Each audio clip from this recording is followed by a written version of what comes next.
Waldaa eessaa jirtu magaalaa kam jirtu maal hojjettu?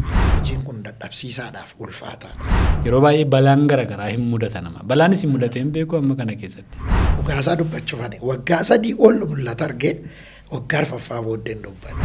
Tajaajilaa ta'uudhaaf guyyaatti murteessitan yaadattu. Nama 3 of taaneetu akka tajaajilaa hin taane iyyuu kadhanna turre. Sodaan yeroo sana waltajjiitti sodaattan sabatti sodaattan tajaajiluuf itti qophooftan jira har'a.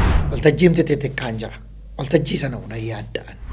Akkamitti qophaa deemtu akkamitti abdeetii gochaa deemtu meeshaa kana barbaadu. Bishaan akkasii ammana dheerataa. Gaarran masii akkana dheerataa.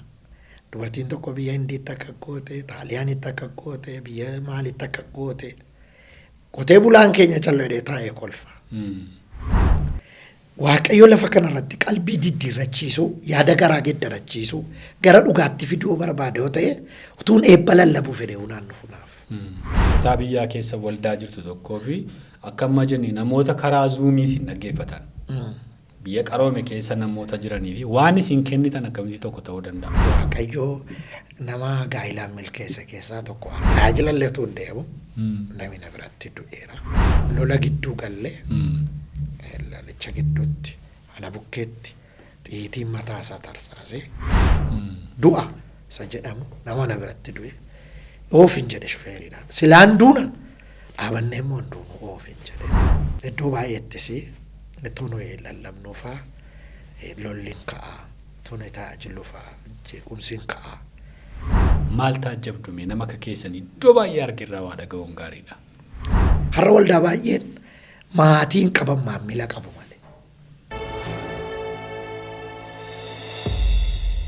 Harka fuunee kabajamtoota daawwattoota Buddusee TV nagaa fayyaanni waaqayyoo bakka jirtan hundumaatti isiniif haa baay'atu. Ani nagaa kooti kanneen na wajjin jiran hundumtuu nagaadha. Akkam yeroon kun haalli isin keessa jirtan nagaa akka ta'e abdii guddaan qaba. Warri nagaa qabdan nagaa keenyadhaatiin nu barreessaa. Yoo komantii nu gootan nu bilbiltan baay'ee nutti tola. Kanneen nu jajjabeessaa jirtan hunduma keessan guddaa goonee galateeffanna. Ammas nu jajjabeessuu nu bilbiluu nu barreessuu keessan itti fufa. Kanneen oomishaaf tajaajila garaagaraa qabdan immoo asirratti beeksifachuun barbaada hojii kana hojjedha jettan immoo balballi keenya banaadha yeroo hundumaa. Egaan har'as akkuma yeroo kaanii keessummaa nama dinqii nama jaallatamaa nama hojii waaqayyoo hojjetu. Hojii waaqayyoo irratti xiyyeeffannaa isiniin jedheera. Nama guddaa tokko qabadhee isiniif dhiyaadheera. Keessummaa koo guyyaa har'aa kana baay'een keessan irraa barattaniitu, baay'een keessan ittiin tajaajilamtaniitu, baay'een keessan qaamaan beektu, baay'een keessan immoo diijitaal miidiyaadhaan isaaniin beektu. Hojjetaa Wangeelaa Amaanu'eel Tamasgeenii wajjin jira. Rasaan akka carraa yeroo isaan hojiif magaalaa Finfinnee dhufanittan isaan argadhee kottaa Budduseetti waa Buddusiin saba kanaaf jennaan tole jedhanii isaanii wajjin yeroo gaarii qabaannaa eessayyuu naqina. Baga nagaan dhuftani keessuma. Baga nagaan nu eeddan isinis. Hunduu nagaadha miti? Wantuu nagaa waaqa galatu. Waaqayyoof galatu sin arguu kootti baay'ee gammadeera. Anillee dhufee akkasitti sin arguutti baay'ee gammadeera dhugaa. Egaa Buddusee namoota baay'ee hordofaa. Namoonni baay'een immoo kallattii garaagaraatiin isin hordofu isin beeku. Isin hojjetaa Wangeelaatii nagaan isiniif haa ta'u jedhamee daawwattootaan. Daawwattoota hordoftoota Buddusee miidiyaa hundumaa nagaan Kiristoos inni hundumaa gararraa jiru. Barabaraan isiniif haa ta'u isin irratti haafusi. Akkam jirtu nagaa keessanii lafa jirtanitti nagaa guddaa fudhadhaa isiniin jenna. Har'as naman jaalladhu obboleessa koo jaallatama gammachiisu uummata wajjin jira. Waaqayyo haa eebbifamu yeroo gaarii qabaanna abdiin qaba waaqayyo wajjin. Eebbifamaa dhugaa. Egaa namoota baay'ee nan beeksisa. Namoota baay'eedhaan immoo akka isaan of beeksisaniin carraa kennaaf. Hojjetaa Wangeelaa Amaanu'eel yoo jedhamu waan gabaabaa nutti himaa waa'ee keessan eenyu jennu? Ani hojjetaa Wangeelaa Amaanu'eeliin jedhama. Hojiin hojjedhu gaa ijoollummaa warraa kaasee hojii waaqayyoon hojjedha. Hojii waaqayyoo alattis hojii biraa wantoota garaagaraa baay'ee isaanii yaala. Ammaaf garuu hojii waaqayyoon hojjetaa jira. Waaqayyo na gargaaree garuu sagalee waaqayyoo amma waaqayyo na ibsee namoota barsiisuudhaan guyyaa irra ga'eera. Waldaa eessaa jirtu? Magaalaa kam jirtu? Maal hojjettu? Waldaa Wangeelaa Makkana Yesuus Naqamteen jira. Iddoon ammaaf maatii koo wajjin jiraadhu Naqamtee. Waaqayyo nu gargaaree egaa maatii moo guutuudhaan hojii waaqayyo hojjetaa jirra. Waaqayyoof galata. Egaa har'a maalan isinii kaasuu barbaada? waggaadhaa waggaatti baraa baratti waldoota keessatti sagantaan hin qophaa'a, konfiraansiin hin qophaa'a, barsiisiin qophaa'a. Waggoota dheeraadhaaf namoota akka kanatti beekaman keessaa immoo hojjetaa wangeelaa Amaanu'eel nama tokko hamma kana turanii itti fufanii dadhabbii malee nuffii malee deemanii tajaajiluun kun maalime? Egaa si waameennaani ayyaana isaa numa sii kenna. Waaqayyoo warra waamee fi ayyaana isaa kenna. Wanti ati hojii kana keessatti ga'een kee hin jiru waaqayyoomatu si gargaara. Sababi isaa hojii kanatti waaqayyootu si waama. Yeroo waaqayyo si waamu hojiin kun dadhabsiisaadhaaf ulfaataadha. Hojii namaa miti waan ta'eef hojii waaqayyooti. Hojii kana keessatti yoo waaqayyo humnaaf ayyaana isaa siin baay'isu ta'ee daftee waan dadhabduudha. Kas jechuun akka waan hojii biyya lafaa miti. Kan hojjedhee sana buufadha. Kan hojjedhee kana buufadha. Hedduu miti hojii waaqayyo. Bu'aa isaa harka waaqayyo irratti ilaallachaa. Waaqayyo isa si waame immoo amanachaa dhumatti hojii kana hojjetta. Karaa jireenya kee geggeessu immoo waaqayyotu beeka jechuudha. Konfiraansii kana deemuu barsiisa garaagaraa deemanii kennuu yoo xinnaate waggaa meeqaa fi deemtanii tajaajiltan amma? Har'aa yoo xinnaate gara waggaa 25 hanga 26tti. Oromiyaa keessa. Oromiyaa. Waldoota kiristaanaa hundumaa keessa. Waldoota baay'ee keessa. Kana jechuun torbeedhaa torbanitti olii gad deemuudhaa fi of kennuudhumaa jechuudha. Of kennuudha. Baay'ee kan gaaffii natti ta'uu fi yeroo baay'ee kanan itti yaadu yeroo baay'ee balaan garaagaraa hin mudata nama. Balaanis hin mudatee hin beeku amma kana keessatti. Waaqayyo na galatu. Balaa isa mudatee cimaadha jedhamee hojiirraa nama dhaabu na mudatee hin beeku. Dhugaadhuma isaa jireenyi keenya makiinaa konkolaataa marra. Garuu waaqayyo na galatu balaan karaa nu dhaabu argamee hin beeku. Balaan illee jira. Mudannoo baay'ee jira. Garuu dhugaadhumatti waaqayyo nu gargaaree ammarraatti waan karaa na dhaabu hojiirraa na hambisu argamee hin beeku. Ammarraatti. Kanaafi karaa gara lixaattis gara bahaattis gara kaaba Oromiyaatti deemu hundumaa beektu. Hundumaan beeka. Jireenya hawaasa kanaas beektu. Beeku sirriitti beeka. Keessa gadi beeka. Egaa eessaa maaltu jira eessa maaltu jira jedhu beekuun iyyuu lammaffaa immoo haala simsimatan sanaan attanii tajaajilamuun iyyuu wanta tokko hojii baay'eetu jira akka amma jettan waan baay'ee hojjechuutu jira. Namni itti jiraachuudhaa fi ogummaa muuxannoo baay'ee qabaachuu danda'a. Tajaajilaa ta'uudhaaf guyyaatti murteessitanii yaadattu yookaan immoo waamicha kana bakka qabattanii. Dhugaasaa dubbachuu fi ijoollummaa keenyatti tajaajilaa ta'uun barbaannu. Maatiin keenyas akka nuyi tajaajilaa ta'uun barbaada waan ta'eef.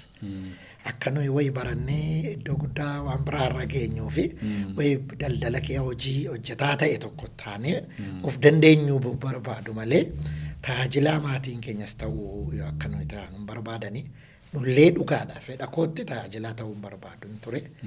Hiriyoonni koo carraa ta'ee miidiyaa kana namoonni argatanii obboloota nama 3 of taaneetu akka tajaajilaan taane iyyuu kadhanna turre. Akka tajaajilaan taane? Dhugaadha.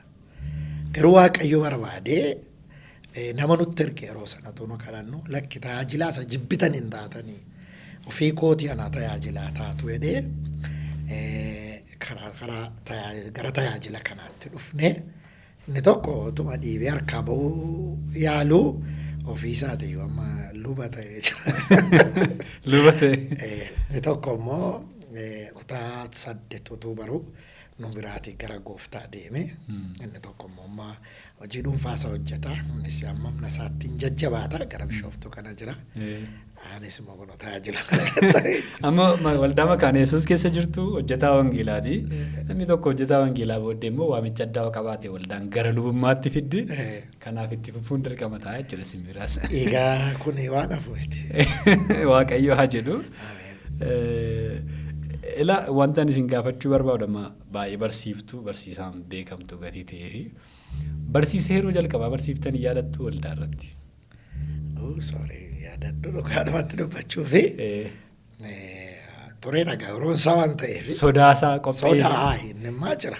Sodaansaa qopheessa.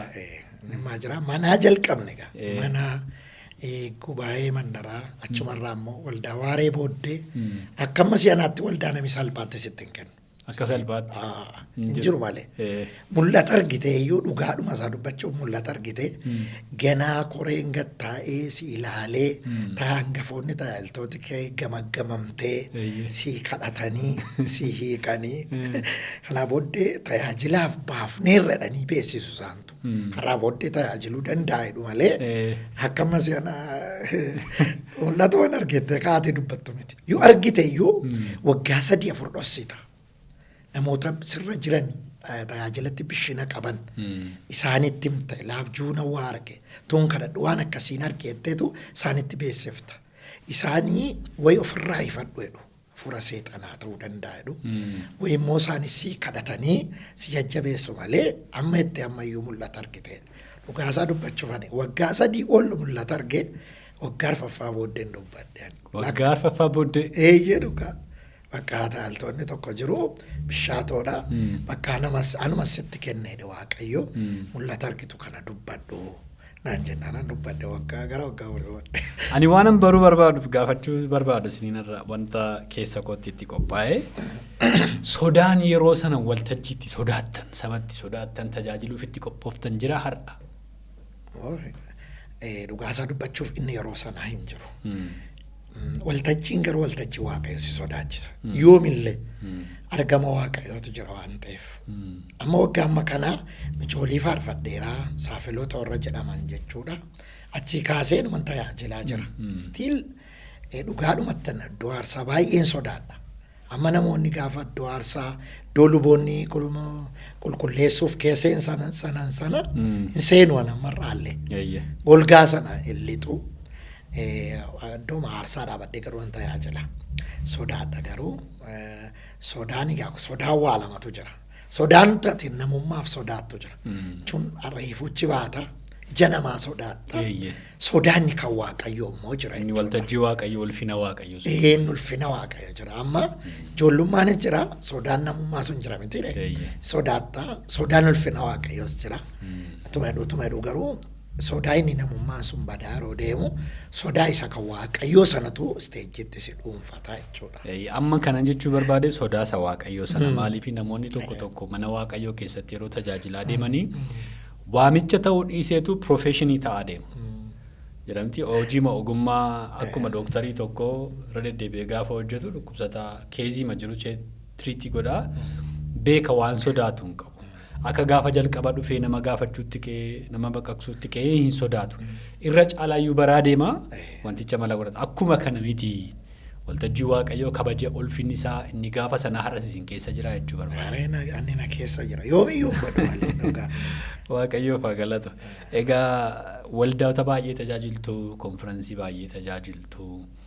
Yeroo namoonni konfiraansii isiniif kennan hammam qophooftu akkamitti qophooftu tariitii barsiisa iddoo biraatti barsiiftan kadhannaa iddoo biraatti qabdan isuma sana fuutanii deemtu moo iddoon tokko iddoo haaraan gaafatti waamamtan akkamitti qophooftu? Gaariidha dhugaadhuma isaa dubbachuuf ani illee waa dubbachuun bareedu garuu namoonni yoo dhugaa ba'an bayeessa. Even isa konfiraansii miti. Amma sagantaanti xixiqqaan jira miti dha. Waltajjiimti xixiqqaan jira. Waltajjii sana una yaadda'an. Maaliif waan ofii keeti waan dubbattu hin qabdu. Waan Waaqayyoo dubbatta waan ta'eef. Kanaaf ani amma humna koo dhugaadhuma nan dubbisaa nan kadhadhaa. Keessa ba'ellee an tajaajiltoota waammadha. Naa kadhadhaa maal waltajjiin qabaan jedha. Namoota wajjiniin kadhadhus qaba waltajjii kanaaf. Nan qophaa'a mamna koo immoo nan dubbisasi dhugaadhumanni an guyyaa tokkoyyuu iddootti Waaqayyo na waametti waan salphaadha kun isteejiin kun salphaadha jedhee ilaalee hin beeku. Inni guddaan anaa fi sanamii mata duree tokko 2-3 waggaa 3-2-3 naanna'anii anaafuu miirra naan kennu gammachuun qabu. Mata duree tokko tokkotti barsiise boreessuma barsiisu gammachuun qabu ani. Maaliif hin gammaduu danda'e yoo mata duree haaraa qophaa'een dubbadhu na godha. Nan gammadaa seensi na godhas gammachuun qaba. Danda'ee sankaleessa dubbadhuu danda'e dubbadhu naan dhufu. Kanaafi ammamna koorma qophaa'a.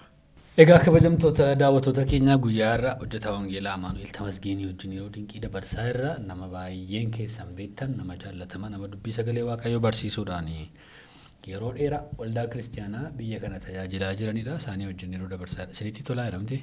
Baay'ee natti tola. Shaagoonii ofirraa buunee cuukkoo kana namtaniittu Dandameera. ta'eera miti. Yeroo barbaachisutti nannama. Haa ta'u. Egaa inni kan biraan isin kan tajaajiltani keessumaa amma erga bara koronaatii immoo zuum ruumii waan jedhamu dhufee namni karaa zuumii immoo irra diyaaspooraa kana argattu. Mitiire mee muuxannoo karaa sana jiru nutti hima. Zuumii karaan jalqabe yeroo koovidiin dhufee akkuma tammaatti koovidiin dhufee nama baay'ee jaalladhu tokkotu jira. Mana teessoo maal ta'a haala mijeeffattanii onlaayinii yoo jalqabdanii naan jedhe. Kana booddee gaafanne onlaayinii jalqabuudhaaf haala tokko mijeeffadhee waa ifaaf agashadhu. Carraa ta'e immoo mucaan hiriyaa keenya tokko immoo zuumii akkas jedhu jira. Maaloo hiriyyoo tokko na gargaari jedhe. Bilbilee zuumii sana dhufee natti argisiisee appilikeeshinii isaa naa buusee zuumii sana nan galee isaan tajaajiluu jalqabne. Tajaajiluu jalqabne waldoota biyya bakkee kontiineesii 7 fa'aa ji'a tokko fa'aa barsiisuun jalqabe. Kanaan egaa namoota baay'ee wal barreerra gaariidha. Ammayyuu tajaajilaa jirtu? Baay'ee natti hojichi na dhiphisa. Amma hojichi na dhiphisa. Darbee ji'a tokko jalaa booddee nan fudhadha. Malee ammayyuu namoonni si affeeru. Baay'ee na affeeru. Jechuun sagantaa sana irratti immoo namni lafuma jiru taa'ee hirmaata sababa ta'eefi karaa sana Waaqayyo hojii hojjeteerattanii yaaddu? Dhugumaan hojii hojjeteera. Karaa sana. Amma nuni karaa nuyi lakkaa'uu dandeenyu duwwaa miti hojii Waaqayyo. Akka nuyi beeknutti duwwaa miti. Waan nuyi beekuu hin dandeenyeen Waaqayyo hojii isaa hojjeta. Isuma dhugumaati. Sababii kana ta'eefi karaatti Waaqayyo hojii hojjetatu achirratti namoota gooftaaf fudhatantu jiru. Zuumii irratti afurri hamaan kan keessaa ba'u jira. Dhugaadhaa? Dhukkubsatanii kan fayyan jiru. Dhugaa achuma irratti dhugaa ba'u. Namoota baay'een beeka waan ta'eefi egaa Waaqayyo akka keenya miti. Duumessi isaaf karaadha, qilleensaaf karaadha. Hojii isaa immoo hin hojjeta Waaqayyo waan ta'eef. Namoota tokkotti amma karaa sanaa tajaajilli kennamu homaa tokko kan ittiin fakkaanne jiru. Dhugumaan waan namni tajaajilamu kan ittiin fakkaanne jiramti barsiisumaa fi shaakalumaaf waan godhamu itti fakkaata. Hammam seensi gootu karaa sana yeroo tajaajiltan hafuura Waaqayyo? Ana koo wallaatan tajaajila. Akkuma waldaatti? Dhugaadhumaan beeku warri kaan warra achirraa hirmaatan tarii maddeeyaa kana ani nordof waan ta'eef ani guutamee isaan guutamanii yoo nama boosisa ta'e boonyee yoo nama ililchiisa ta'e ililchinee dhumaan seeraan qophaa'een barsiisa hin kadhannasii dhugaadhuma Waaqayyo hojjeta. Kan biraa miti bakka akkuma isa waan dhaabattee fuulaan tajaajiltuuttan ilaala. Namooti baay'eenis immoo akkasitti ilaalu. Akkuma namni wal argaa jiru. Wal argaa jirutti ilaalla. Akka kanattis immoo gammachuumaan dhuga baatii baay'eenis immoo jira. Waaqayyoof galatu amma waan chaalenjii isin gochuu barbaadu tokkotti dhufa. Zuumii erga bartanii karaa dijitaalii kan akka Waaqayyo hojjetu erga bartanii maaliif kana caalaa addunyaa dijitaalaa keessa deemtanii tajaajiluuf yaalle gara yuutuubii kana gara saatalaayitii kana carraama argameen jechuudha. Moo isintu yaalle immoo opshinii isaatu hin jiru? Yaalii isaa yuutuubii mataa kootii illee qaba. Irratti hojjechuuf garuu kunoo akka kana kaameraan si barbaachisaa. Iddoon qoomii ati itti teessee hojjettullee si barbaachisaa. Haaloti kanallee mijeeffachuun murteessaadha. Istiidiyoo dhattee waraabuuf al tokko waraabdee kanatti gadhiiftu yoo ta'ee kostii si gaafata. Ammas achi dhaquuf kostiinsa olaanaadha. Garuu dhugaadhumatti gara fuulduraatti immoo kan ofii kootii jechuudha. Kaameraa ofii kootiin waan Waaqayyo dhalootaaf na keessa kaa'ee gara booddee gara miidiyaatti yookaas immoo gara dijitaalaatti gochuun dirqama hidhee qophii isaarra hin jira. Jechuun amma erga karaa zuumii tajaajila akka sanaatiin namoonni tajaajilamuu isaanii argitaniiti viidiyoo waraabamee taa'uuf isin hafuura Waaqayyootiin guutamtanii barsiistan irraas namoonni yeroodhaa yerootiin tajaajilamu. Sababiin isaanii zuumii akkuma waldaati namni tokko waraabee yuutuubii irra kaa'u taanaan yerooma sana innis hin bada qilleensa irraati. Garuu yoo yuutuubiidhaan dhuftan yoo mala kan biraatiin dhuftan immoo namni tajaajilama jettanii yaaddanii? Egaa hojii kana maa inni hojii waan dhugaa kana hunduun amma edee amma namanu. Hojii waaqayyoo akka keenya sariifataa miti. Suuta har'a dhaggeef sagaleen kun sagalee waaqayyooti. Sagalee baraa sagalee yeroo miti. Miidiyaa yoo qabaate har'a yoo dhaloonni hin barbaanne ta'e guyyaatti dhaloonni sagalee kana barbaadutu jira. Atis kanatti abdattu sanyii kana facaaftu akkuma caawil qulqulluu sanyii kee laga gama ceesisii facaasedha. Guyyaan itti deebi'ee galutu jiraadha. Abdiif amantiidhaan dhugaa waaqessi keessa kaa'e kana miidiyaadhaaf yoo lafa keessee dhalootitti fayyadamu jira jechuudha eger bor. Kanaafi har'a ta'uu yoo baate bor dhalootan gargaaran fayyisa. Sagalee waaqayyooti sagalee humna barbaraan qabudha waan ta'eef abdii kanaan numan hojjedhaan ilaalama jedhee. Egaa anis kana maaliifan kaasaa namoonni viidiyoo kana daawwatan namoonni iddoo garaagaraa jiran akkuma isin amma jettan karaa zuumii hin beekan haala garaagaraatiin beekanii tarii haala immoo isinii mijeessuu danda'u. Barsiisimee itti fufii jechuu danda'u. Maaliif hin beeknu booriftaa waa waaqayyoo hojjetu. Barbaachisaadhas immoo namoonni hojii waaqayyoo hojjetan afaan Oromootiin addunyaa dijitaalaa keessa dhufanii baay'ee natti tola nan barbaadaan.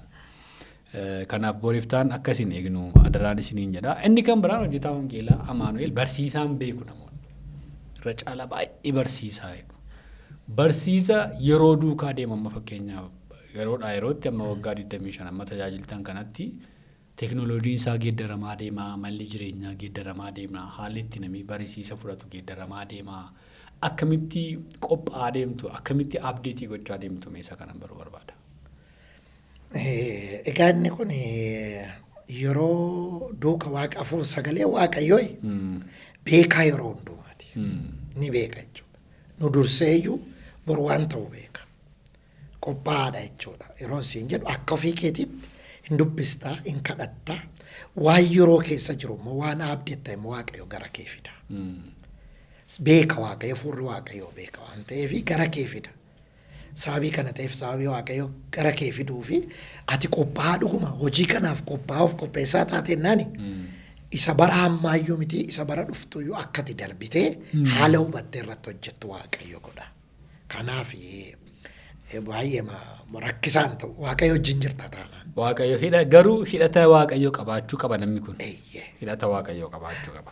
Baay'ee gaarii kanan kana kaasuu barbaadeef keessumaa wal'aansoo jireenyaa haalota garaagaraa biyya kana keessa jiru bu'aa bayii lola maal beekamaadha gaamma yeroodha yerootti addunyaa guddate irraa gara biyya kanaatti wanta dhufu kana yeroo dhaqxanii saba kana barsiisuu barbaadan tajaajiluu barbaadan akkamitti bira dabartu wal'aansoo kana akkamitti dammaqsitu saba kana isa jedhu kaasuu barbaadeen.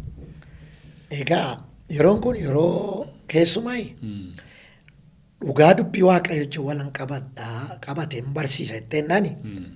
Dhugaadhumatti yeroon isaa yerootti namni si hubachuu danda'u miti. Sababni isaa barsiisi tarii kanallee booddee nagaachuu dandeessa. Barsiisi sagalee waaqayyoo waan nuyi dhaga'uu barbaannu qofa miti. Waan waaqayyo ofii isaatiin nu dhageessifachuu barbaaduudhas malee. Kanaaf Yesuus Kiristoosiin hunduun dhageenya. Gammadaa miti. Garuu maal gochuu sirra jira? Waaqayyoon amantee barsiifta. Chaalenjii sitti dhufuufis immoo qophaa'aa taata. Chaalenjiin karaa baay'ee sitti dhufa. Karaa baay'ee sitti dhufuufi chaalenjii sanaafati deebii deebisuudhaaf akka sagalee waaqayyootti qophaa'aa ta'u sirra jira. Waan barsiiftu beekuu sirra jira yeroo sana. Maaliif kana barsiifte yoo jedhanii deebii qabaachuu sirra jira macaafa qulqulluudha. Barsiisuun garuu dirqama keeti. Chaalenjii ilaallee sagalee waaqayyoo hin barsiifnu yoo ta'e warra of oolchan taana. Dhuma warra of oolchan miti. Warra sagalee waaqayyoo dubbatanii dhaloota oolchanidha malee. Inni gaarii ilaa kanan jechuu barbaade baadiyyaa Oromiyaa keessa waldaa jirtu tokko. Kutaa biyyaa keessa waldaa jirtu tokkoo fi akkama jenni namoota karaa zuumii isin dhaggeeffatan. Biyya qaroome keessa namoota jiranii fi waan isin kennitan akkamitti tokko ta'uu danda'a.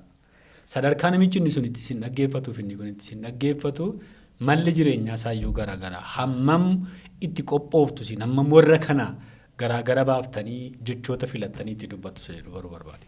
Okay. Sirriidha namni sadarkaa kaapasitii garaagaraa qabuti. Gaafa baadiyyaa sadhumaa sin nannanu. Baadiyyaa ma sadhumaa. Nannaa akkuma inni jirutti afurri waaqayyo si gargaara. Hojiin kun kan waaqayyooti la. Kan waaqayyooti. Eeyyee. Dhugaadhumatti waan sabi kun keessa jiru waan saba kanaaf malu hafuurri waaqayyoo akkati barsiiftu si gargaaraa mata duree sii kenna. Maaliif waan qotee bulaan keessa jiru tokko barsiiftuu fi waan inni Finfinneeruuf Awurooppaa Ameerikaa jiru barsiisa baratu tokko miti. Beekumsi isaas tokko miti. Sadarkaa hubannaan isaas tokko miti. Jara kanaaf barsiisi isaanis tokko miti. Sagalee waaqayyoo tokko yoo ta'e iyyuu staandaardii qaba dhalli namaa miti. Akkaataan hubachuu danda'u. Gooftaan keenya Yesuus Kiristoos warra qurxummii qabu biratti warra fakkeenya qurxummiidha. Warra harbuu dhaabu biratti fakkeenya warra harbuu dhaabuun. Warra daldalaa biratti namicha fakkeenya callee daldaltuu sanaan. Warra mootummoota biratti fakkeenya warra mootummaatiin akkaataa kanatti barsiise mitiire. Fakkeenya sadarkaa isaaniitiin jechuudha. Akkuma kana hafuurri waaqayyoo si gargaara. Kana hafuura waaqayyoo yoo si gargaare malee waan tokko dhiyeessuuf hin dandeessu hubachuus hin danda'an. Baay'ee rakkisaadha. Egaa kana maaliifan jedhee haasa'uu dandeenya wantoota kan biraa garuu waa'een qophii barsiisuu kuni namootaaf akkas garaagaraa baasanii kennuu kuni dirqamadha. Keessumaa immoo har'a yerootti namni mana isaa taa'ee laayivii eenyutu jira lallaba chaanaalii garaagaraatiin gadhiifamu kana filatee dhaggeeffatudha. Mitiire namni akka inni barbaade gara waldaa kiristaanaa dhufu barsiisatu jira har'a jedhee yaadee dheebotee dubbii sagalee waaqayyoo duwwaa dhaggeeffachuuf akka inni dhufu barsiisonni wangeelaa akkamitti qophaa'anii muuxannoo qabdan irraa waan xinnoo jedha. Barsiisee wangeelaa amma yeroo baay'ee nan ilaala dhugaadhuma isaa dubbachuu fi barsiisii wangeelaa akkatama jette yerootti warra ga'aaf waan ga'a Phaawulos sin sadarkaa kanatti lafee nyaachuutti sinarra tureedha. Garuu ammayyuu sinaan dhudhuedha. Lafeen suni dubbii jabaa dubbii gara ulfaataa ta'e waan namni acallee nu bannetu hin ta'in dubbii ulfaataa namni waan beeku tokko hubachuu danda'uudha jechuudha.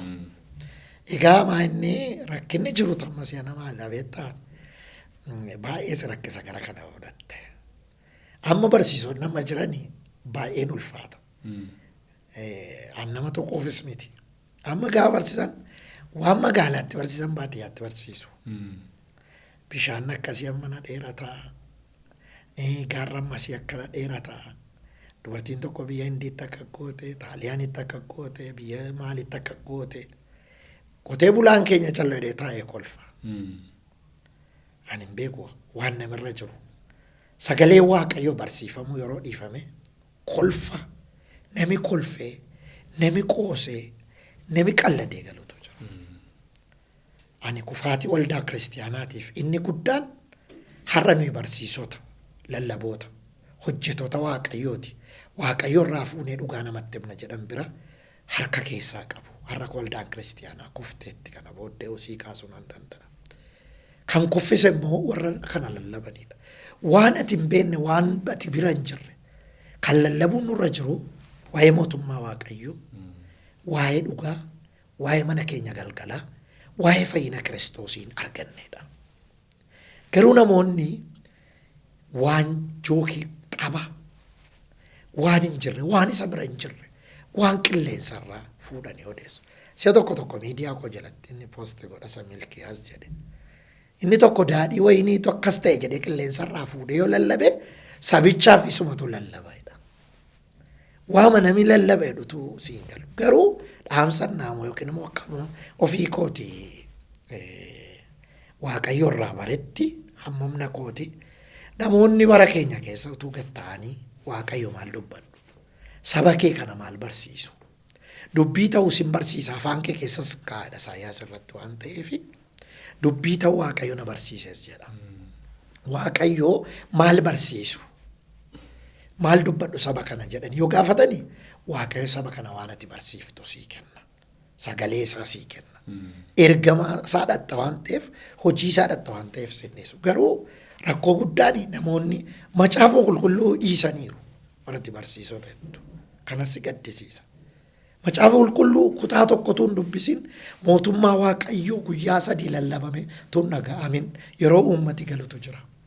Jireenya bara baraadhaa jireenya bara baraa kanatu hin jedhamin yeroo namni kolfee taphatee qalladee iyyee wacee galutu jira. Kun immoo kufaatii hamaadha. Egaa baay'ee gaariidha. Amma waan baay'ee waan bareedaa kaaftani. Dhimma kana keessaa bahuudhaafi dheekkamsa Waaqayyoo barsiistanii beektu. Yeroo Waaqayyoo dheekkamu jiramti namoonni si'anan barsiisu moo namoota waldaattisu cubbuu keessatti haaluma keessa jiran keessatti sossobu kana gootanii beektu meesa kanaan waa'ee kanaa keessaa ba'a. Egaa kana hordoftooti goonuma beeku deeyyaadha. Rakkinni guddaan addanatti iddoo kanatti jiru hangafoonni keenya tokko yoo dheekkamanii anis dheekkamuun narra hin jiru. Yoo isaan eebbisan eebbisuun narra hin jiru. Hafuura Waaqayyoo dhaggeeffatta. Waaqayyoo lafa kanarratti qalbii diddiirrachiisuu, yaada garaa geeddarachiisuu, gara dhugaatti fiduu barbaade yoo ta'e utuun eebba lallabuu fedhe hunaan dhufunaaf. Kana waldaan na gos beeku, iddoon na gos beeku. Dhuguman seen jechaara. Ani namni garaasaa yaada qalbii isaa geeddarate mootummaa Waaqayyoo yoo argate ala adeemsi inni amantiidhaaf deemu ofumaatiiti. Kanaafi saba Waaqayyoo gara dhugaatti gara qalbii diddiirrannaatti deebisuun iyyuu isa ijoodha jechuudha. Waaqayyoof galatu. Inni gaa isa guddaadha, qabxii isa olaanaadha. Namni duraan dursee gara Waaqayyootti deebi'ee achi booddee toora isaa baree jireenya isaa qajeelfachuun qabxii isa guddaadha. Mee barsiisan iddoo kanatti barsiise irratti dhuga ba'umsa akkasiin qabaa. Kana barsiisuu keetti kan argadheera. Baay'ee ta'uu danda'a. Dhuga ba'umsi jiru yookaan immoo duub deebiin namootaa jiru baay'ee baranneerra jajjabaanneerra wanti jiru. Dhuga ba'umsa isa kana garuu irraanfadhu waan jettan qabdu. Egaa iddoo garaa garaatti barsiisaa yeroo waggaa amma garaa nama barsiista. Garuu waan natti tolu sitti hojii kana hojjechuuf waan baay'ee gammadu dhugaadhuma gammeeni. Namootatu biyya garaa garaattan arga. Kaan biyyattan tajaajilaa ture. Kaan utuu haayiskuulii baradhuun tajaajilaa ture. Kaan immoo erga konfireensi irratti isaan tajaajilaa ture. Waan baay'ee gammadu maaliidhaa? Maallaan jiru namoonni na beeku isaantu na beeka. Isaantu na beeka. Yeroo tokko biyya godhee maqaa isaan kaasu. Namoonni kaayyoo malee jiraachuu, dhalataan kaayyoo malee jiraachuu waggaa 10 wayii ta'eera. Dhalataan kaayyoo malee jiraachuu isa irratti barsiisaan ture. Dhalli namaa Waaqayyo kaayyoodhaan lafa kana nu fide. Mitiiree? Ka jiraannuufis akkasumaafi. Ermiyaasiin yeroo uume kanaafan si uume. Namoonni hundumaa Waaqayyo kaayyoodhaan fide. Waa'ee dhaloonni kaayyoodhaan yoo jiraachuudhaa baate galgalli isaa miidhamaa akka ta'u yoo kaayyoon jiraate immoo dhalatee baduutu hin ta'in dhalatee nama bu'aa Waaqayyoofis ofis buufatu. Ta'uutu irra jira isa duratti iddoo tokkotti barsiise. As Finfinnee kanaan gala. Abon namichi sun yeroos barataa iskooliiti. Kanaa booddee ijaajjii keenye na dubbisee baabilikiidhaan deemna na dubbisee qursii natti si nyaachisaa. Maaleessatti na beeka. Isin nan beektanii isin beekaa jedhan. Na booddee kee qursii nu nyaachisee kaffalee maal jedhee barsiisan biyya sanatti barsiisee naa kaase. Yeroo dheeraa dura isa ture. Yeroo dheeraa dura dhugaadhumatti inni yuunivarsiitii galee yuunivarsiitiitii bahee manaajarii baankii ta'ee hojjetaa jira. Ammallee diistiriktii manaajarii ta'ee Naqamtee keenya jira bal'oon sun. Barsiisa ati gaafa sana nu barsiifte ijoollee baay'ee taanee nuyi haayiskuulii baranna murteeffannee bakka nuyi kaayyoo turarra jiranneetu Waaqayyo nu baasee jedhu. Kanammoo dhaloonni beeku. Kun egaa isatu natti malee kan akkasii baay'eedha. Kabiraanii waa'ee dhaloonni cubbuutti kufee yeroo kufee bakkatti kufee fi akka kufee kan wal'aale irratti hin barsiise iddoo tokko ammas magaalaa biraa irratti. Dhaloota kufee akka kufee kan hin beekne bakkatti kufee kan hin beekne akkuma kufee yoo kan hin beekne isa irrattan barsiisee isa booddee amma iddoo biraan dhaqee tajaajilaaf.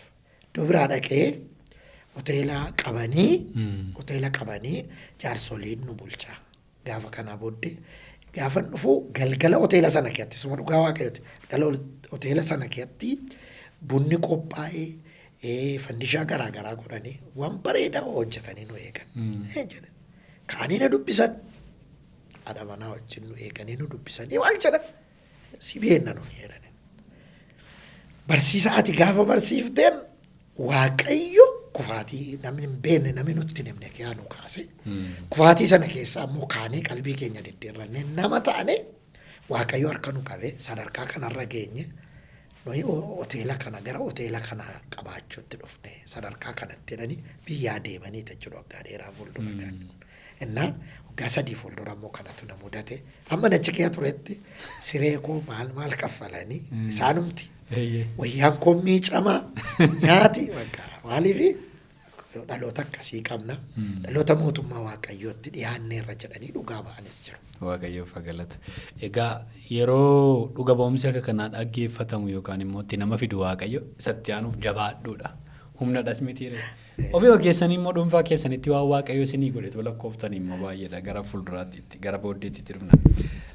Waan an kaasuu barbaadu itti aansee mee waa'ee waldaa keessa jirtanii waldaa keessa tajaajilaa jirtanii natti hima. Waldaatti miseensa taatanii itti qabamtanii tajaajilaa jirtanii sababa meeqatu jira. Isin baay'ee barsiisaaf deemtu gatii ta'eef yeroo ammamiitti argattanii tajaajiltu hidhata achi keessatti qabdanii moo natti hima. Egaa 2005 dhufee kanan waldaa Naqamteessa guddaa gale. Yeroo garaagaraatti nan tajaajila. Barsiisaa yeroo barsiisii barbaadamu barsiisa akkasii irratti nu barsiisi yoo jedhani barsiisa sana irratti qophaa'ee waa'ee maatii irratti waa'ee haala yeroo irratti yeroon barsiisutu jira. Baay'inaan immoo kanani argamus qanii ayyaanaati. Akka du'aa ka'uu gaara lallabaa kan jedhamu jira. Achirratti fa'aa nan barsiisa. Kabraa yeroo dhalachuu fa'aa nan barsiisa. Yeroo sana mana jira waan ta'eef yeroo fulbaanaafas nan barsiisa. Akkasiidha. Jechuun miseensummaadhaan waldaa Makaanisii Naqamteessa guddaa keessa jirtu miindaadhaan qacaramaa miti. Garuu bakka yeroo waldaan tajaajila isinii laattutti hin tajaajiltu. Yeroo tokko amma waa'ee namootaa barsiisa isaanii beekumsa isaanii tajaajila isaanii finnee haasofna. Eessa namni kunidha namni nu dhaggeeffatu. Miseensummaan waldaa kanatti gaafatama akkasii keessa jira. Seera waldaan qabdu keessa nama deemudha nama buluudha jenneetu isa kana kaasna akka kanaati. Inni kan biraan mee yeroo deemtanii baadiyyaa Oromiyaa magaalaa akkuma amma jenne biyya bakkee tajaajiltan dhalootni amma maaltu itti irratame namoonni waan jedhan waan baay'ee qabu. Jedhamtee namni tokko maal jedhee utuu amma Waaqayyoo hafuura qulqulluu sassaabeetii waldaan kiristiyaanaa harki 75 itti fuftii jedhe. Akkuma kanatti akkuma ho'ifatteetti itti fuftii jedhe. Bakka hafuurri qulqulluun akkuma ergame hin gaadhameetu sassaabameeti itti fuftii jedhe. Maal taajjabdume yeroo olii gad deemtan kana waldoota argitan kana dhaloota fiiguu argitan kana dorgommii argitan kana maal taajjabdume nama akka keessan iddoo baay'ee argirraa waa dhaga'uun gaariidha. Maalani dhugaadhuma isaa maalani ilaalaa tokko yaaddoon qabaa gamme. Waldaan jira jedhamu. Waldaan meegaa cherchidha jedhamtu waldaan durii jedhamtu kuni attamitti bor eger jirti isa jedhuun yaaddoon qaba. Sabab isaa namoonni tokko waldaa Yesuustu jira. Abbaa waldaa Waaqayyoodha. Eekkoo jirutti waldaa abbaa waldaa Waaqayyoodha ta'e seenaa waldaa kiristiyaanaa ishee dura jaarraa jalqaba yoo fudhatte waldaa cimtuu turte. Waldaa ergamootaa turte. Waldaa humna Waaqayyoo keessatti hojjetu turte. Waldaa hojii Waaqayyoofis of kennan turte. Amantoota keenya caalaa tokkummaa qabu, jabina qabu, humna qabu, jaalala qabu, Kiristoosiin dhugaa bahu abidda keessa dhaabatanii hidhamanii garafamanii akka itti hojii Waaqayyoo hojjetan. Teellaa keessa isaanuu dhuma jaarraa tokkoffaa keessa Waaqayyoo karaa Yohaannis abbaa mul'ataa yerootti dubbatu maalirraa akka kufte yaadadhu ibsaan kun sirkaa fuudhama baattoo ibsaa kee sirkaa fuudhaa jaalala keetti deebi'ee barsiisa duraatti deebi'ee hojii hafuuraa sitti kenname hojjedhu tuma jedhu Waaqayyo qoqqobatu kufan jarri kun har'a waldoonni kun hin jiran addunyaarra seenaadhumaan gamoo isaanii waan biraa ta'ee jira malee hin jiran. Waldaan keenya immoo waldaan keenya jirti jennu hamma jara sanaa hojjebaa miti dhugaa isaa dubbachuu jechuudha. Kanaaf eger bor maal ta'a waldaan kun kan na jechisiisu tokko waldaa baay'een ergama ishee irraanfatteetti. Kanan taajjabu jechuudha. Ergama ishee irraanfatteetti. Ergamni waldaa kiristiyaanaa ergama mootummaa Waaqayyooti. Bakka Kiristoos buuteetu hojii Kiristoos lafarratti hojjetti. Hojii mootummaa Waaqayyoo sagalee qabdi. Hin waamti, hin barsiifti, yaada garaa geddarachiifti, fayyinaaf qopheessite Kiristoos akka dhufutti mul'ifti. Qopheessituudha waldaan kiristiyaanaa. Kanaaf amma sanarra hin jirtu waldaan. Hin beektu iyyuu. Har'a waldaa baay'een maatiin qaban maamila qabu malee. Maatii qabaachuuf maamila qabaachuun tokko miti. Waldaa baay'ee abbaan haqee magala malee namni maatii godhatee iyyaafatee ofitti qabee dheekkamu hin jiru. Kanaaf baay'ee kan si yaaddessu yerootti waldaan boca ishee isa dhugaa sana gadhiisaa jirtutu jira. Waldaamti gurguddoodha jedhu. Ani walitti qabeen jedha. Waldaa baay'een boca ishee gadhiisaa jirti. Abaluu akka jedhe gaati beekta. Persentii 75 ol itti fufti kan jedhameefi akka namichi waa xiixaleera. Waan ilaalee qaba. Persentii 75 maaliif itti fufti beektu? Hojii ofishee hojjetaa jirti malee hojii Kiristoos hojjetaa hin jirtu. Hojiin Kiristoos immoo hojii hafuura qulqulluun hojjetuudha malee hojii beekumsa foonii duwwaa miti. Kanaaf waldaan kiristiyaanaa keessatti maal taajjaba? Namoota hojii Waaqayyoo namni sadarkaa qaban Waaqayyoo hojii garaa garaaf ta'u nu waame. Kaan bulchitoota, kaan barsiisota, kaan warra kadhatan, kaan gorsitoota jedhamee ture macaafa qulqulluun. Yerootti kun hundumtuu badee waldaanii akka isa biyya lafaa nama barbaadde waamtee hojjechiifte nama barbaadde immoo ariite maamila malee maatii dhabdee jiraattuudha. Maaliif haftee maaliif teesse maaf kuftee maaf kaate yeroo ishee waliin jechuu dadhabde kanan taajjabu waldaa keessatti kanan taajjabu kan biraan waan iddoo gadhiisetu jira. Waan iddoo gadhiise jechuun namoota hojii Waaqayyoof ta'antu hojiitti hojjetaa hin jiru. Iddoo baay'eetti kanan deeme arge. Hojii sanaaf nama hundumtuu amanaa ta'uu danda'a. Kananuma sii galadee yaada. Dhaggeeffattoota keenyaaf amanaa ta'uun mirga nama hundumaati.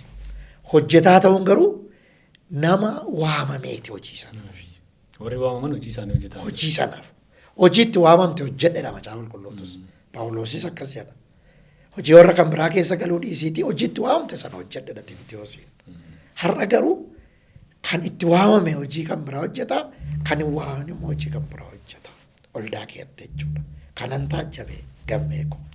Baay'ee gaariidha egaa maaliifan kana kaasee muuxannoon kun baadiyyaa magaalaa iddoo garaagaraa gaafa ta'u walitti dhufeetu taajjabbiin kun lafa ta'a jechuun boca isa jalqabaa bifa isa jalqabaa Kiristoos kenneef sana gadhiisaa jirti jechuun waan argitan qabduufi malee waldaa irratti namni ija jabaatee hamma kanatti hin dubbatu.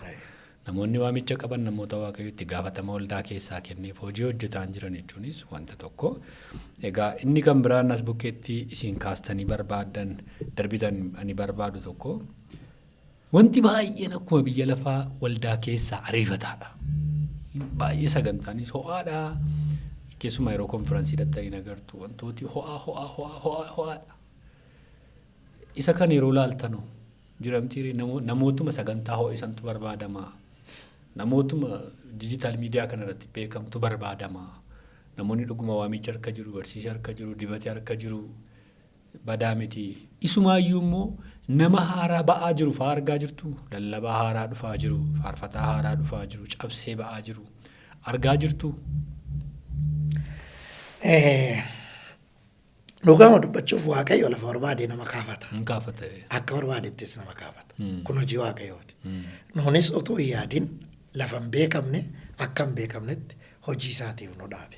Kaleessas akkasuma Waaqayyoon mari'atu hojii kanaaf. Garuu gaafa teessee ilaaltu wanti hundumtuu Waaqayyoof hojjetamaa hin jiru. Wanti hundumtuu. Eeyuu fi namoonni baay'een warri kaan beekamtiif hojjetu. Warri kaan immoo miidiyaaf dhiyeessuuf hojjetu. Amma fakkeenyaaf utuu waaqeffatanii, utuu maal jedhanii, utuu kadhatanii, utuu maal jedhanii waan biraadha. Bu'aa biraatiif oolfatu, bu'aa ofii isaaniitiif oolfatu. Inni kan biraan immoo nami ka'aa jiraasa jettuufi amma baay'ee kan nama gaddisiisu baadiyyaas magaalaas deemeera. Nama har'a kadhannaa isinii godhaa kottaa afur qulqulluun akka guutamtanii waaqayyo wajjin akka seeraan jireenya keessan qajeelfattaniif waaqayyo isinii kadhadha yoo jette namni gara kee dhufu hin jiru. Namni dhufu hin jiru. Hin jiru.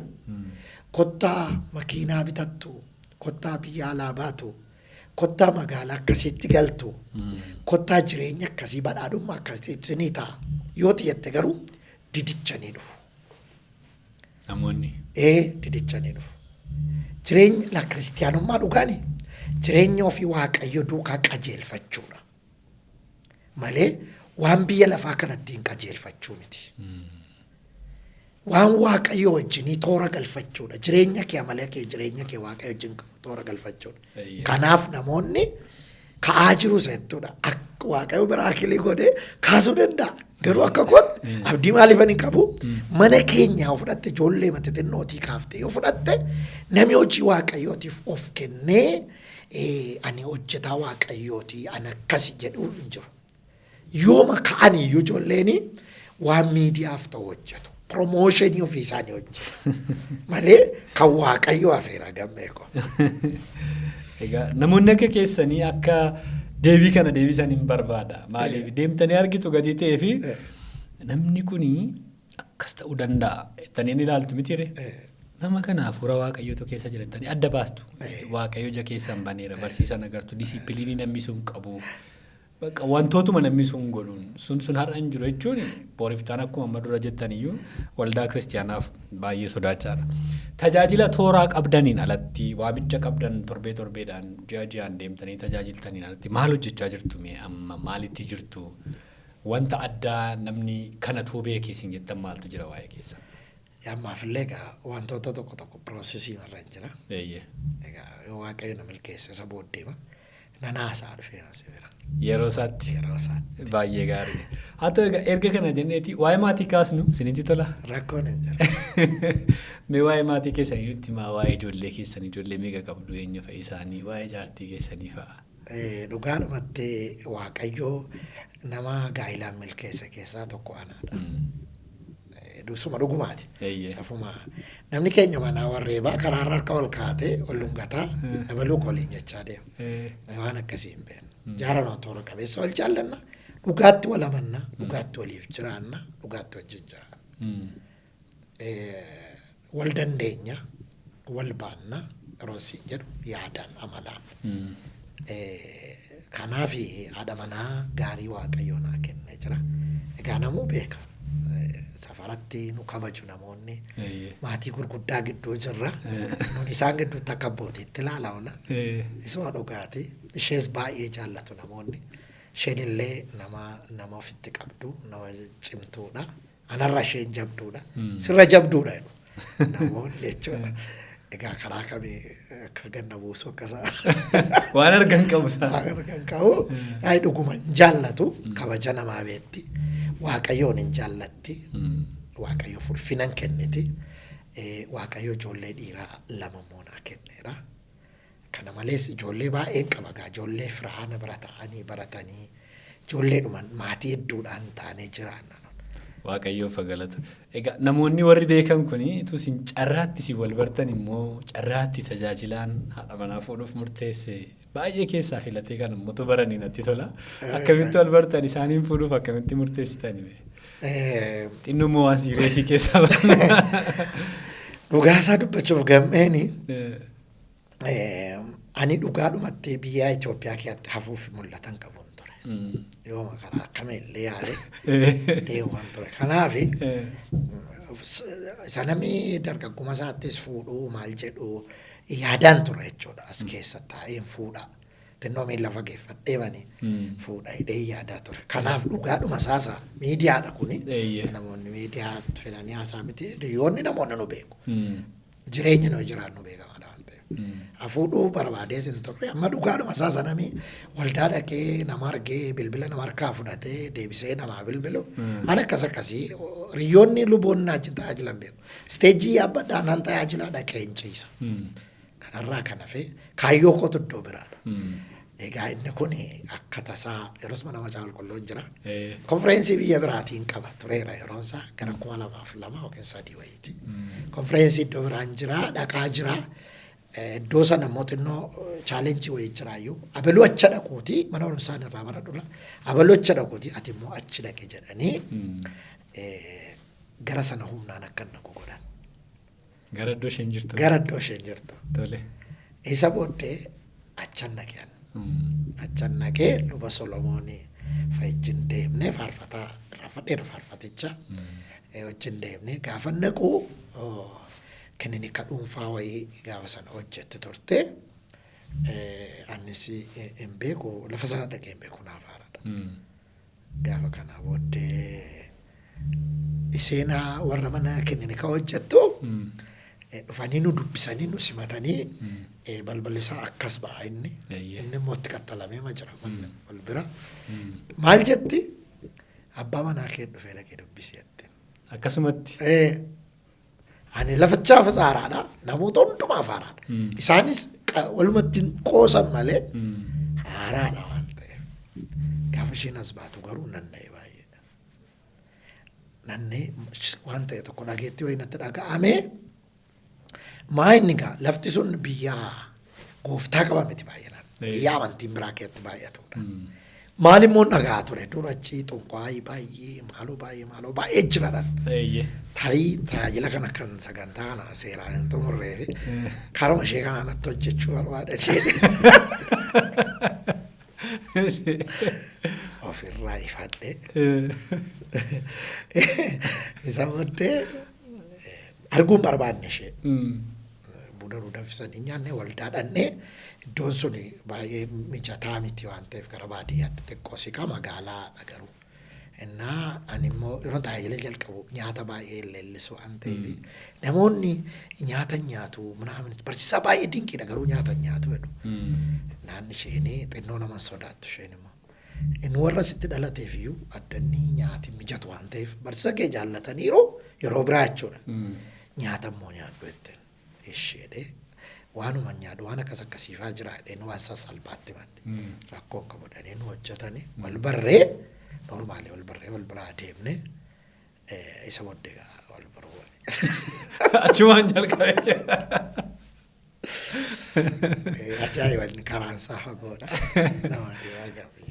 Yeroo Waaqayyoo gaafa ga'u akka kanatti fidee. Akka kanatti bakka akkanatti. Meegaa erga ta'eetii namoonni baay'ee jajuunii namoonni baay'ee waa'ee ishee kaasu jettanii utuu namni waa'ee ishee kana baree isin immoo waan jettan qabdu waan ittiin jajjan waan ittiin jaallattan waan ittiin kabajan. Dhugaadhumaani ani baay'ee isheen seetoftuudha. Waan amanaa koo taate miti. Ani eenyuun iyyuu na hojii isaa irratti baay'een kabaja. Hin jaalladha dhugaadhu. Isheen baay'ee seetoftuudha. Seeta qabeettiidha. Seeta qabeettiidha. Raftee bultu waa'ee seetaa fi waan hin taane immoo hin jaallattu. Kanaaf hojii isheef immoo baay'ee dhimmiti. Baay'ee utuullee yoo mallee danqamti ta'etu danqamtu hojii ishee sana hojjetti. Hojii ishee irratti immoo baay'ee amanamtuudha. Baay'ee. Maatii isheefis jechuudha. Kanaaf baay'ee cimtuudha. Asumaan thank you. Galatoomii baay'ee si jaalladha baay'ee haadha sin jaalladha sin kabajaa haadha ratiidha baay'ee si jaalladha baay'ee si kabajaa eebbifame si jedha asuma. Egaa yeroo baay'ee waa'een isaanii hin ka'u tajaajila keessan dugda duuba maatii qabuutti mana eeguutti nagaan naqii nagaan galii geesseettaa baateettaa jedhanii hordofuutti hojiin isaanii guddaadha. Mitiiree waggoota kana keessatti akkam taate wanta hundumaatti gaafachuu isaaniitu waan baay'eedha. Baay'ee isinii kadhatu baay'ee isin jajjabeessu jedheeman amanaa. Waaqayyo isin haa eebbisu jechuu jaallannaa dabaltanii wanta ittiin jettan yoo jiraate carraa isaan isinii kenna saduma. Thank you eebbifamaa waaqayyo si haa eebbisu siif maatii kee obboloota kee si haa eebbisu jedha baay'ee si kabaja gaatuu beekta. Egaa kana booddee gaaffiiwwan tokko isiniif kaasetan gara xumuraatti fida yeroo kan biraa akka deebine wal agarru abdii guddaan qaba. Yesuus yeroo jedhamu namoota tokkoof jechumadha. Namoota tokkoof immoo ergamaa wayiitii jechuudha. Ergamaadhaan ni haasa'u. Namoota tokkoof immoo giddugaleessa amantiiti tiyooloojii masaa yaadu. Namoonni tokko immoo yeroo waa harkaa bu'u waa qabachuu barbaadan Yesuus jedhu. Hojjetaa wangeelaa Maanu'eeliif Yesuus maqaan jedhu kun Yesuus inni jedhamu kun hiika akkamii qaba? Iddoo akkamii qaba lapheesaa keessatti? Yeroo waamu, yeroo kadhatu, yeroo tajaajilu isa sanan dhaga'uu barbaadame. Egaa namni amma saayitii kana yeroo kana jechuudha. Nama hundumtuu maqaa kana akkuma noormaalii godheetu waama. Qotamatti yeroo waaqa lafa bu'u yeroo waa ta'u calleedee akkuma maqaa addooyyee hayyuu abboo itti waamu. Dhugaadhumatti garuu maqaan kun maqaa fayyinaati. Maqaa fayyinaaf kennamedha. Maqaa ulfina qabeessa. Noormaalii maqaa isaa obbo gooftaa jennee nama kabajatu hin ta'in maqechumatu ofiisaati maqaa fayyina ulfina waaqayyootiin guutamedha jechuudha. Maqaa Yesuus Kiristoos kun akka hojii ergamoota boqonnaa 4:12 irratti kennametti maqaan kun fayyinaaf kenname jedha. Maqaa fayyinaati jechuudha. Maqaa fayyinaati. Anaaf maqaa fayyinaati. Maqaan kun maqaa jireenya bara baraati. Maqaa fayyina ilma namaati. Maqaa fayyina ilmoo namaatis. Maqaa salphaa miti jechuudha. Maqaa namni lafarratti dhalatee moggaafamutu hin ta'in maqaama waaqayyootti nama fayyisuuf maqaa kana kenne jechuudha. Biraandii waaqayyooti. Siigalee. Maqaama kana kan dhaame maqaa gooftichaa kan waammatu in ooladha miti maqaa oolchu, maqaa fayyisu, maqaa jireenyaati. Garuu galanni isaaf haa ta'u. Isin biratti akka kanatti hiikama waamtanii ooltaniittu waammattaniitti tajaajiltaniittu jireenya keessan keessatti bakka guddaa qaba. Sababii isaa laga baay'ee ceetanii sababii isaa namni isin simate maqaan keessan isaan tole tajaajilaa Waaqayyoo Yesuus Kiristoos jedhamtanii waamamtu. Kanaaf namoota harkatti maqaa kanatu laafaa deeme.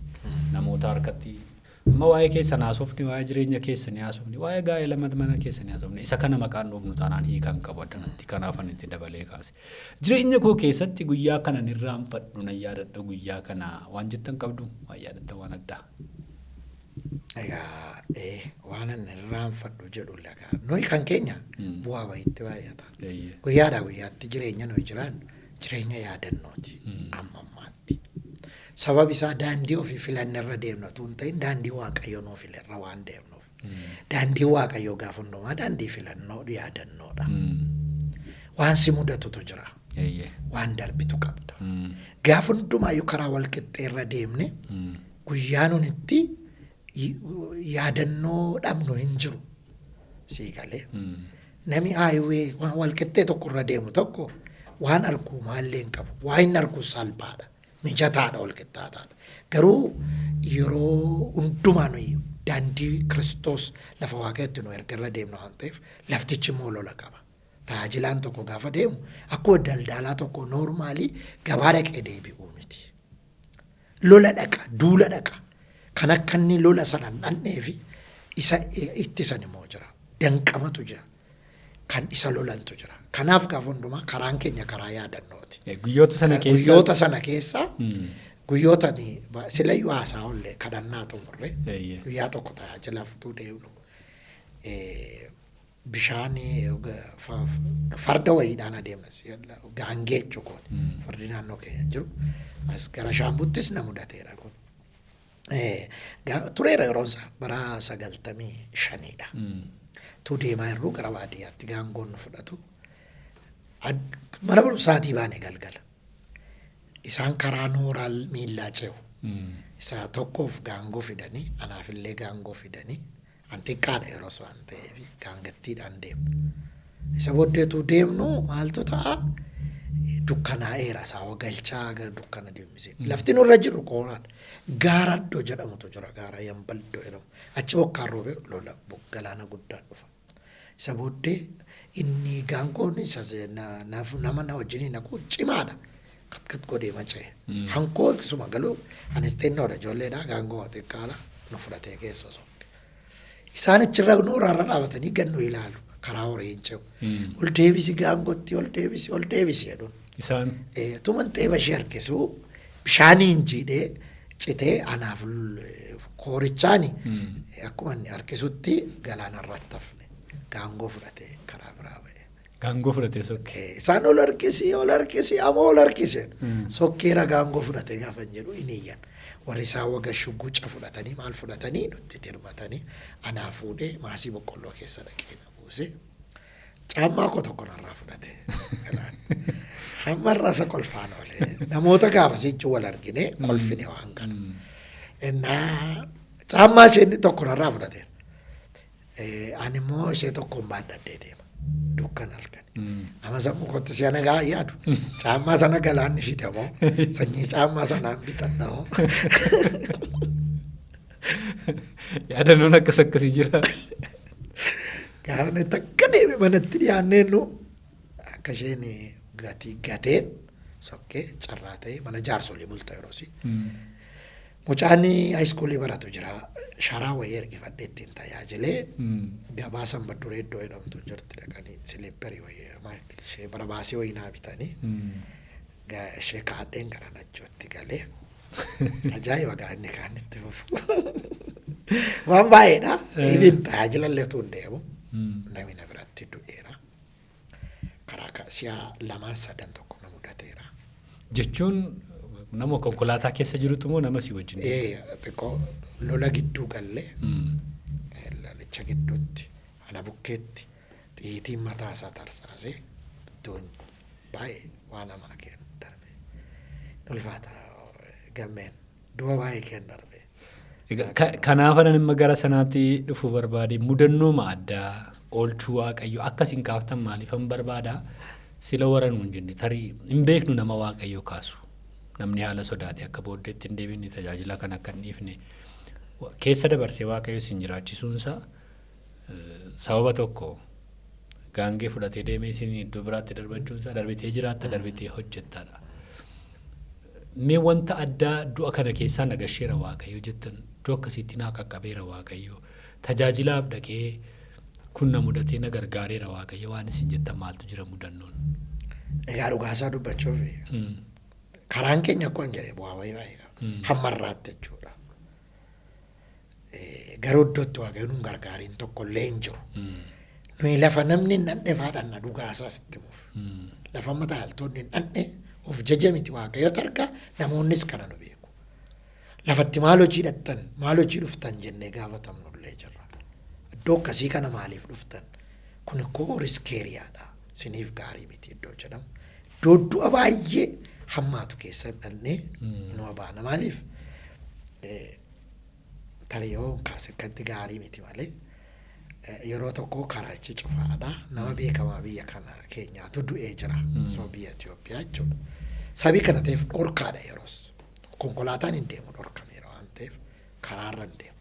Anaaf shufeeriif raddaatii duwwaatu deema. Carraa ta'ee makiinichi as servisiidhaa gala. Saanan deema gara gidaami burii iddoo jedhamu. Buleessi koo alamu faarfataan gullisoorra taa'ee na eegaa naqamteeti. Nama hundumtuu maatiin hin naqinaa jedhu. Gaafa kaanu baay'ee haallichi ulfaataadha.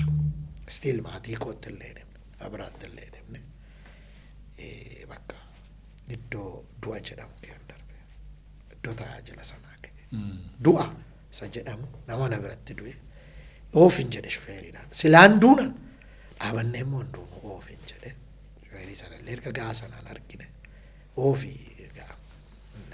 attamuun godha. Eenyu yoo si dhaabsenan bakka utuu deemnu utuu duune wayyaa waan ta'eef ofi ani maaliif yoon du'ee lafa hojiin hojjechaa yeroo anan beeku.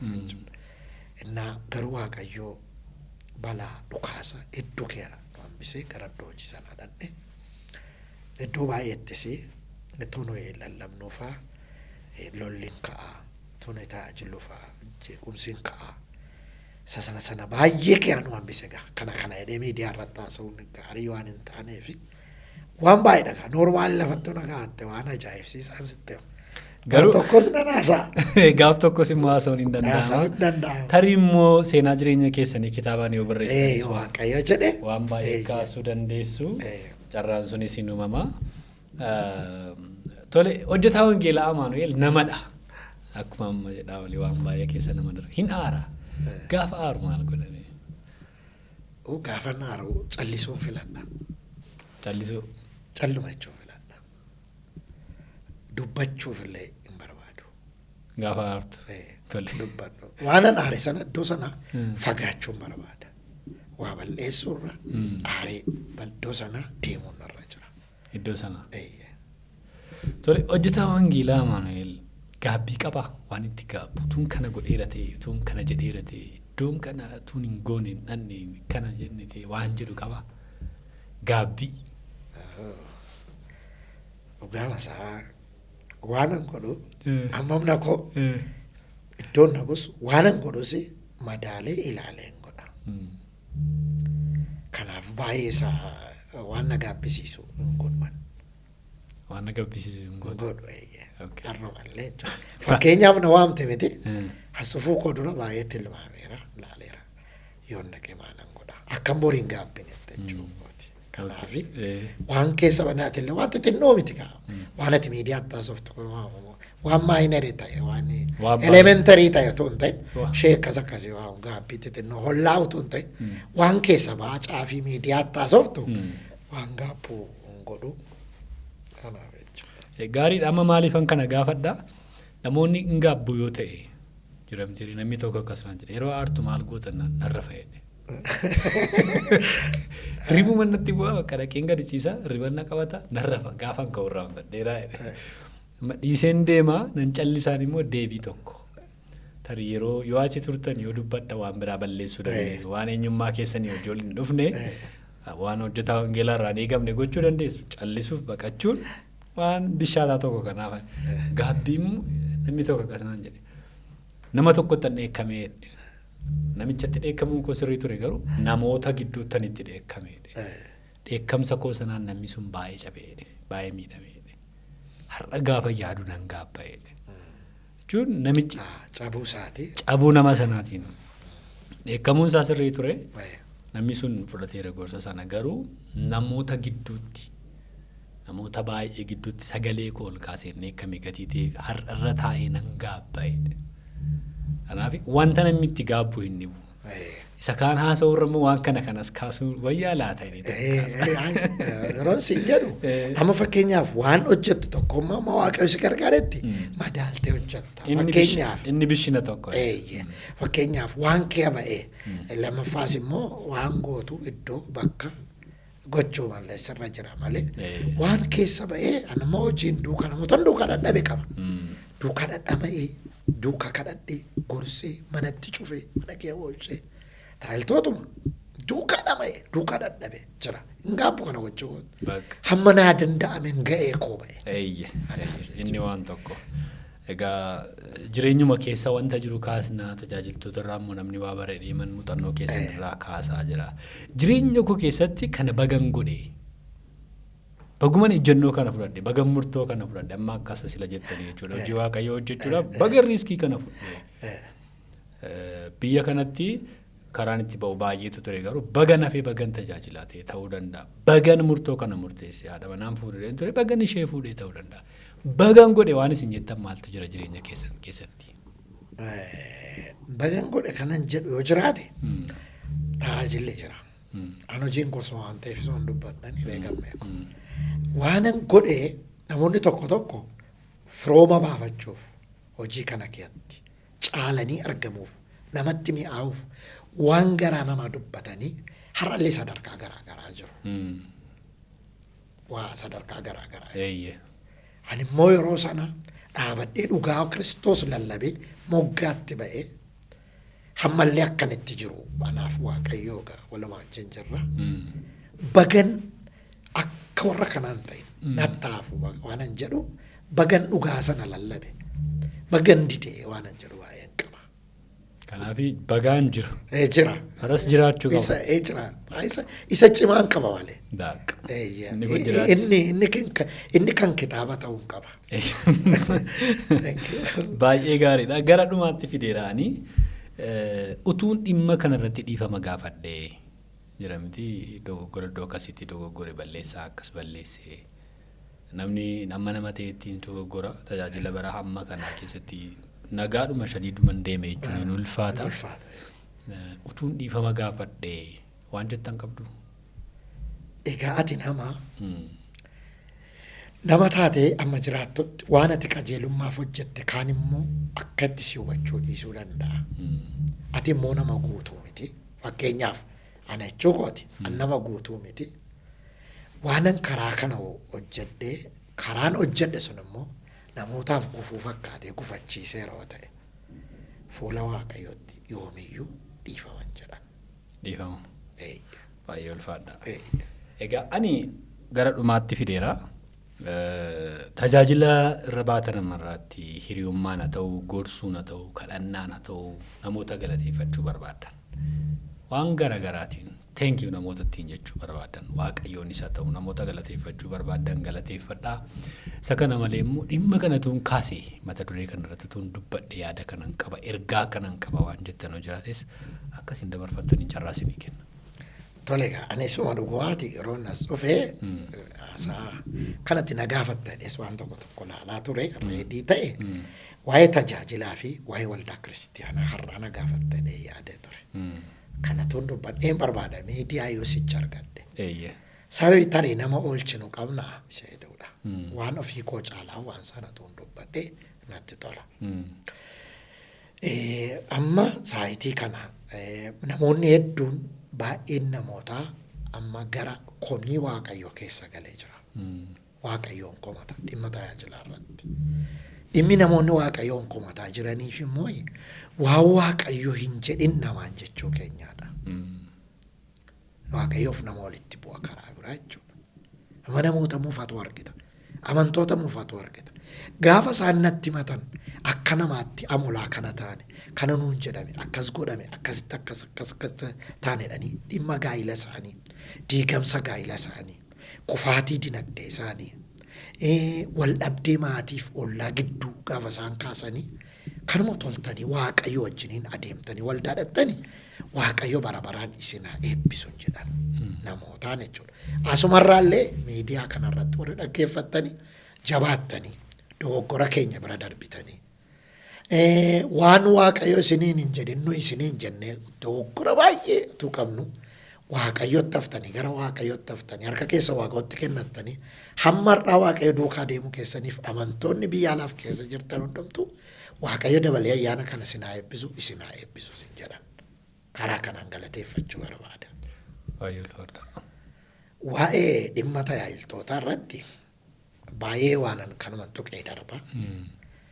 Amma tokkotu dheengaddaa harree kaaf nagaa dhuunfaatti miti tajaajilaa tokkotu waaqayyo isa madarakiitti kennee maayikiitti kennee nuun xabu kanaa fi isa fuudhaa jedhen lakkiin jedhen waaqayyotti hin laanne maayikii ofiin fudhatan madarakii ofiin fudhatan.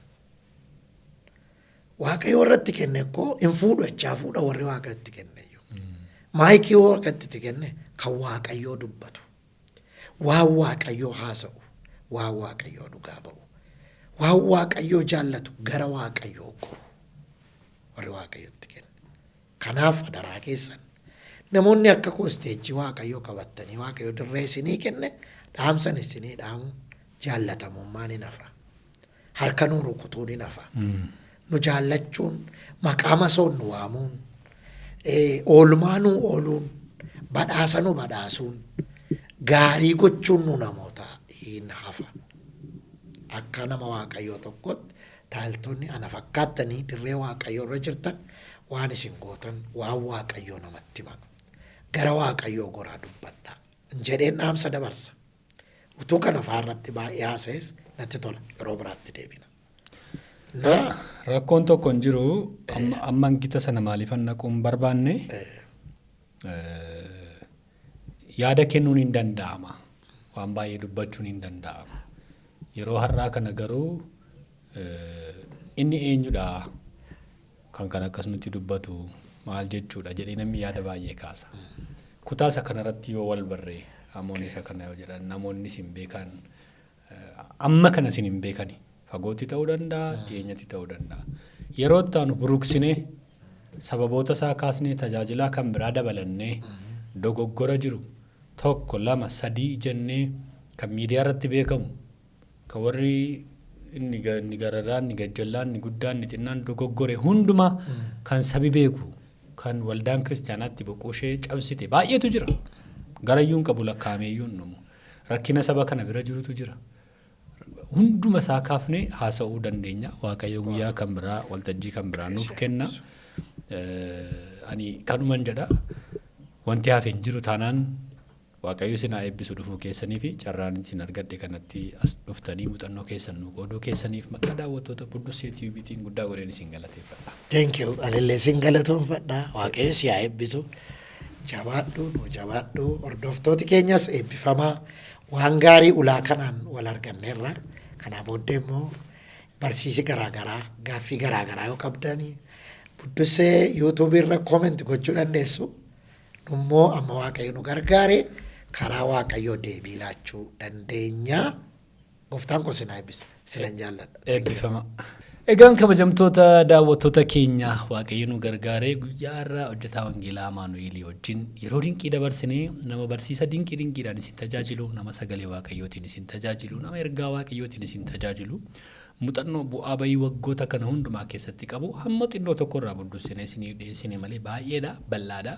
Gara fuulduraatti immoo akkuma amma dura kaasne mata dureewwan jajjaboo ka'uu qaban tajaajiltootaaf waldaa kiristaanaa amantoota bu'aa bayii jiru hundumaa sadarkaa falmisiisaa ta'een sadarkaa wal gaafachiisaa ta'een immoo qabannee ni deebina. Waaqayyo nu gargaara. Kanarraa kan hafe yoo haalli mijate karaa Buddusee TV karaa chaanaalii isaas immoo lallaba garaagaraatiin deebi'ee hin dhufa. Amooni nu daawwachuu keessaniif nu wajjin turuu keessaniif galata guddaa qabdu. Sagantaa kana namootaaf qooduu, sabskraayibii gochuu, nu tumsuu, nu bilbiluu, nu barreessuu keessa hin irraanfatina. An gammachiis mataa Booranaan ture yeroo kan biraa keessummaa kan biraa wajjin hanga deebinee wal agarutti nagaa Waaqayyootiin tura.